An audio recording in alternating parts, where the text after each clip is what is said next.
little.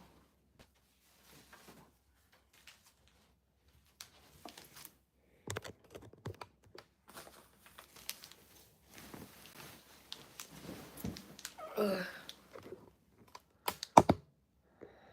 What's up, what? Hey, Real Truth. How are you?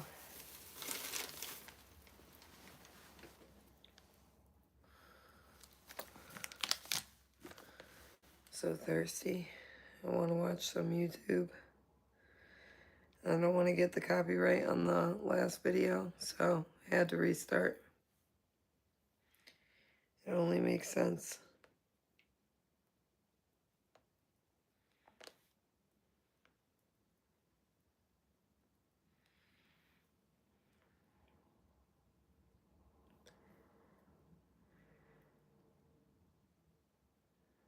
YouTube's been glitching for you. Shitty update.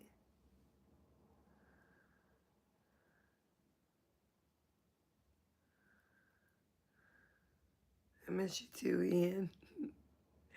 What?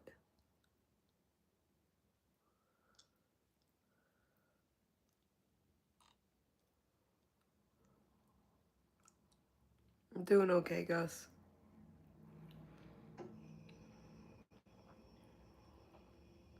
Union-centric, and they get What's this? 15 billion, 17 billion, 20 billion, and they use that to run their operation. It's not going to happen any longer, that I can tell you. So what's been happening is we've been subsidizing other countries throughout the world. Not What's just up, Tom? throughout the world. European Union was the most difficult. So what's happening? I mean, I'll tell you a story. A friend of mine who's a businessman, very, very, very top guy. Most of you would have heard of him. Highly neurotic, brilliant businessman, seriously overweight, and he takes the fat shot drug. And he called me up, and he said, President, he calls me, he used to call me Donald, now he calls me President, so that's nice. Fat shot drug. Smart guy, very successful, very rich. I wouldn't even know how we would know this, but because he's got comments. President, could I ask you a question? What? I'm in London, and I just paid for this damn fat drug I take. I said, it's not working. He said, I just paid $88.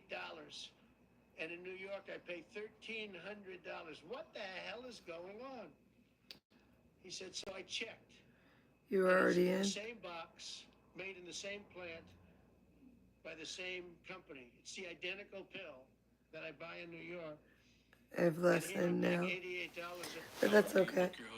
First check Kayak to see what Because people say about where I'm going to get a copyright strike on this video, I'm sure. for tires that shine. And I think you can lose your money that way. Take pride in your ride. That you make in super chats. I brought it up with the drug companies, represented by somebody who's very, very smart, good person too. And we argued about it for about half hour, and then finally he just said, because they can't justify it, he just said, look, you got me. You got me. Hot tamale. They've been justifying this crap for years. They said, oh, it's research and development. Well, I said, well, research and development, other countries should pay research and development too. It's for their benefit. It was just one of those things. And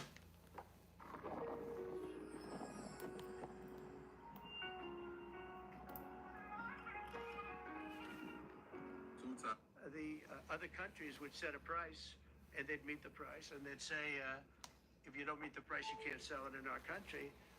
I said, well, then you walk away, and, they'll call you back, and they'll sell it in the country. But now they'll have to do that. So for the first time in many years, we'll slash the cost of prescription drugs, and we will bring fairness to America. I don't know what drug you're prices saying. will come down by much more, really, if you think 59. If you think of a drug that is sometimes 10 times more expensive, it's much more than the 59%. It depends on the way you want to analyze it, but in one way you could analyze it that way. But between 59 and 80, and I guess even 90%. So when I worked so hard in the first term, and if I got prices down, I remember I was the only one to ever get prices down for a full year, but I'd get them down like 2%, and I thought it was like a big deal. Well, we're getting them down 60, 70, 80, 90%, but actually more than that if you think about it in the way mathematically. And Pharma has to say, we're sorry, but we'll not be able to do this any longer to these countries that have been so tough. They've been very tough. Send the Addy. It's trade. What? It's trade. And Pharma is also very powerful. And the Democrats have protected Pharma. The Democrats, this is the Democrats have protected Let's have a Pharma. full These are the political Democrats. debate. And by the way, I just called I just need to listen to the Speaker something. of the House, and I Let me just see called here. the leader, Something.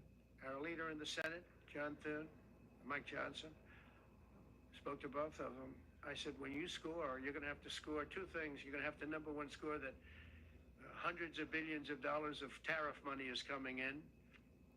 But even bigger than that, you're going to have to score that your cost for Medicaid and Medicare and just basically pharmaceuticals and drugs is going down at a level that nobody has ever seen before. It'll pay for the Golden Dome. I see the Golden Dome is there, see?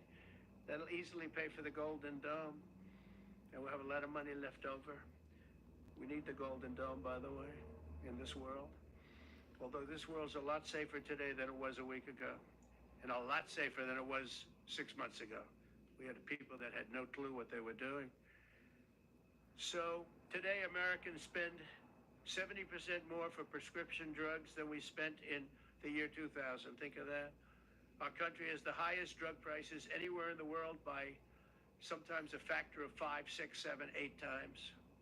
It's not like they're slightly higher. They're 6, 7, 8 times. There are even cases of 10 times higher. So that you go 10 times more expensive for the same drug, that's big numbers. Even though the United States is home to only 4% of the world's population, pharmaceutical companies make more than 2/3 of their profits in America. So think of that. With 4% of the population, the pharmaceutical companies make most of their money, most of their profits from America. That's not a good thing. Now, I think, by the way, I have great respect for these companies and for the people that run them. I really do. And I think they did one of the greatest jobs in history for their company, convincing people for many years that this was a fair system. And nobody really understood why, but I figured it out. For years, pharmaceutical and drug companies have said that research and development costs were what they are, and for no reason whatsoever. Let's see that They what? had to be borne by America alone. Not anymore, they don't.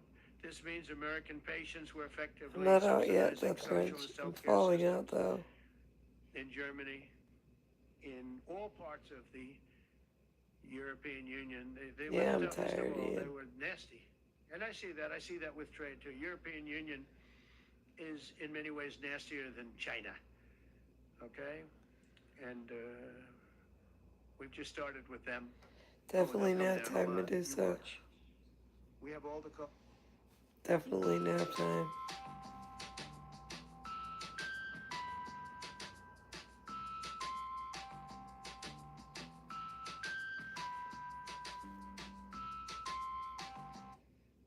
What if everything you think is real, your memories, your thoughts, even your sense of self, is just a beautifully orchestrated illusion?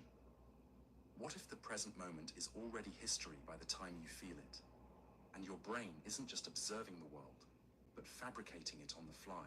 Over the next 4 hours, we'll peel back the layers of your consciousness, revealing how quantum physics, neuroscience, and psychology collide to expose the hidden architecture of your mind. This isn't fiction. These are verified anomalies, truths that challenge everything you believe about perception, time, identity, and choice. So if you're ready to let go of certainty, step into the unknown and question not just what's out there, but who you truly are. Tap like, hit, subscribe, and follow the thread into the deepest recesses of the self, where reality begins to fracture. A particle can be in two Did places see what at once, happened in my life until the you other look. day. Imagine standing in front of a hallway full of locked doors, each one identical, silent. I know I and was. unmoving. You're told behind one of them lies I'll your turn this future. down. But the only way to know which one is real is to open one and watch all the others vanish. That's quantum mechanics.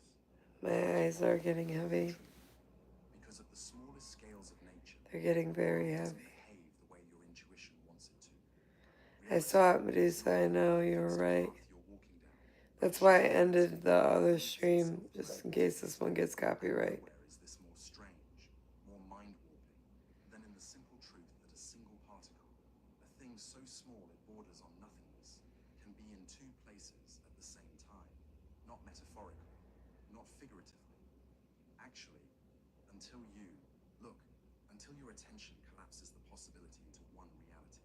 This isn't science fiction, it's science fact.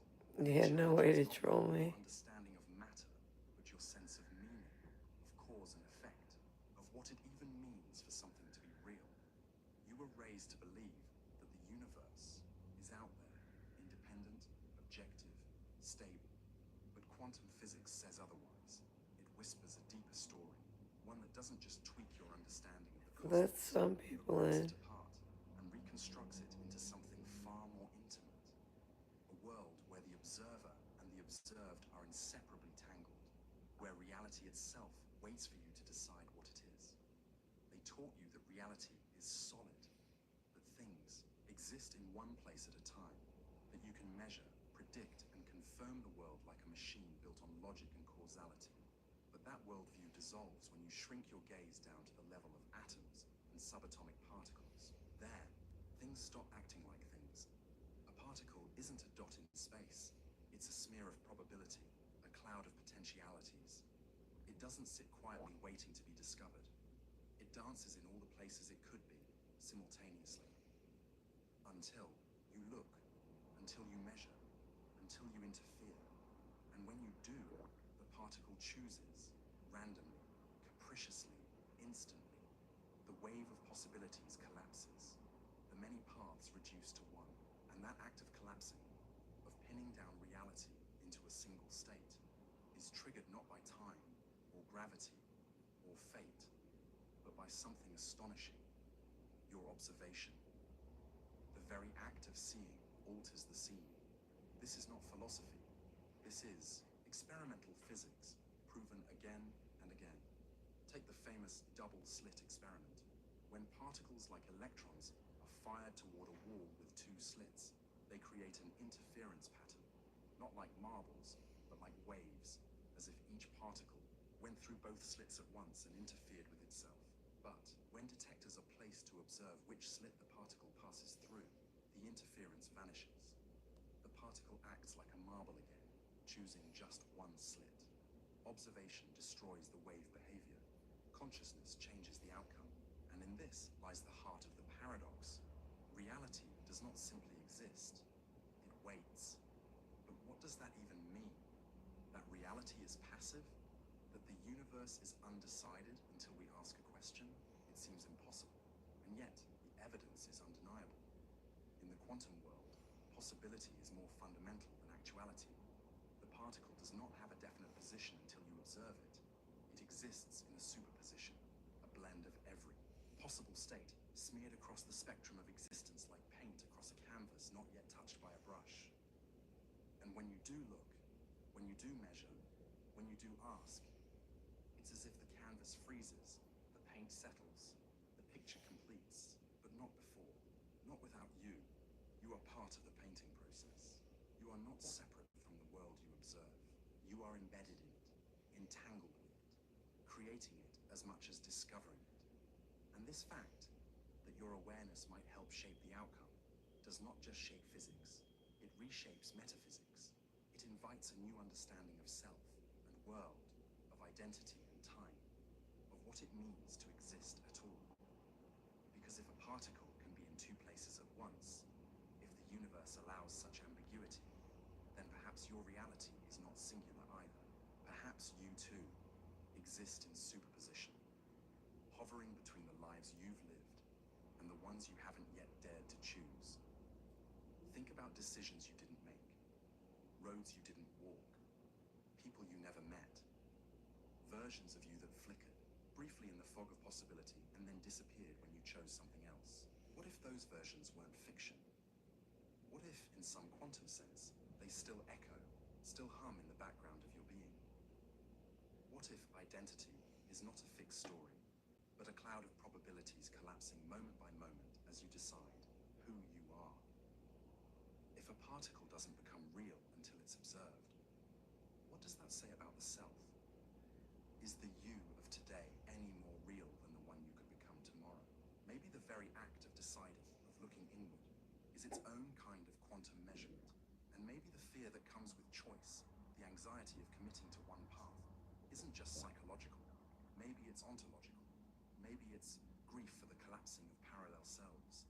Maybe it's the weight of watching infinite futures condense into one. And in that grief, there is also wonder. Because to choose is to create.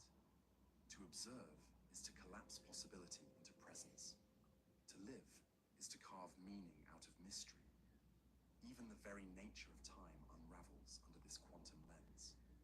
In classical physics, time is a line. Past, present, future, fixed.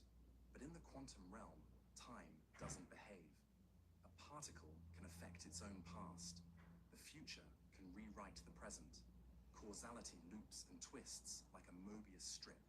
And suddenly, your life is no longer a sequence, but a wave, a pattern, a field of potential futures interfering with each other in ways you may never fully understand. And so we return to that particle, the one in two places. It's not just a curiosity, it's a doorway, a clue. It's in rough shape, but can you fix up this table? Get the Google app to thrift smarter. Tap Lens to take a photo. A shimmering crack in the facade, the ordinary. It says, the world is not what it seems. You are not what You you didn't see. hear a big web fart. No. Really look. You will find that the act of looking changes Such a headache. not just the object, not just the moment, but you, the observer, the maker, the co-creator of reality.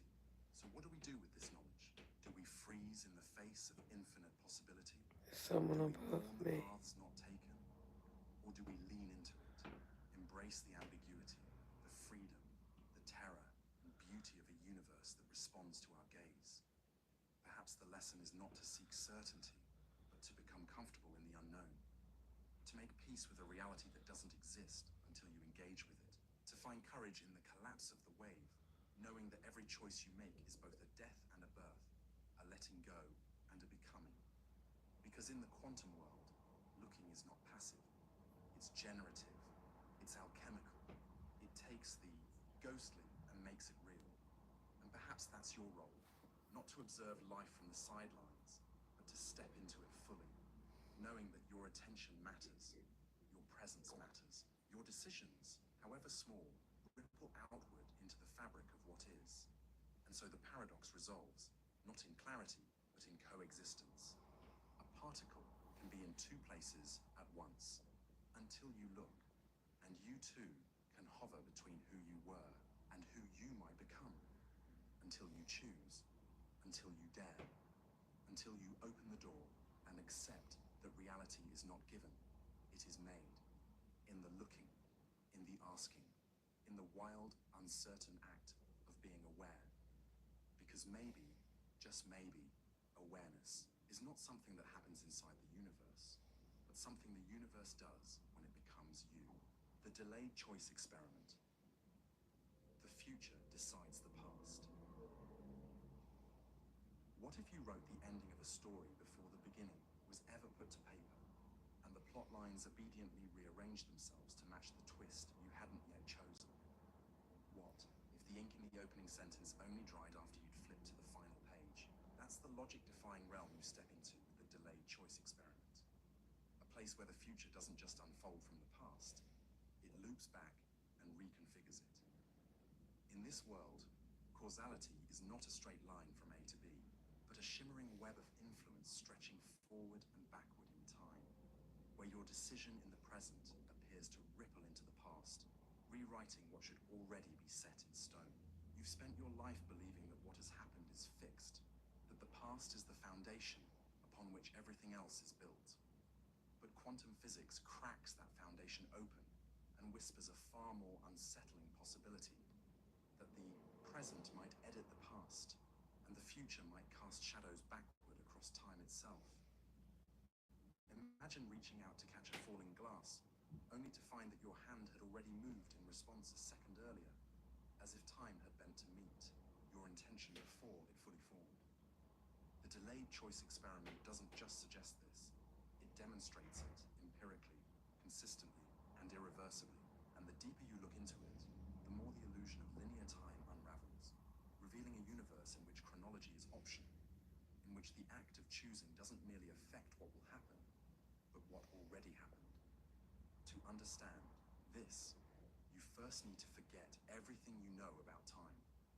We're trained to experience time as a conveyor belt, always moving forward, never pausing, never reversing. The past is gone, the future unknown, the present fleeting and always consumed by the next moment.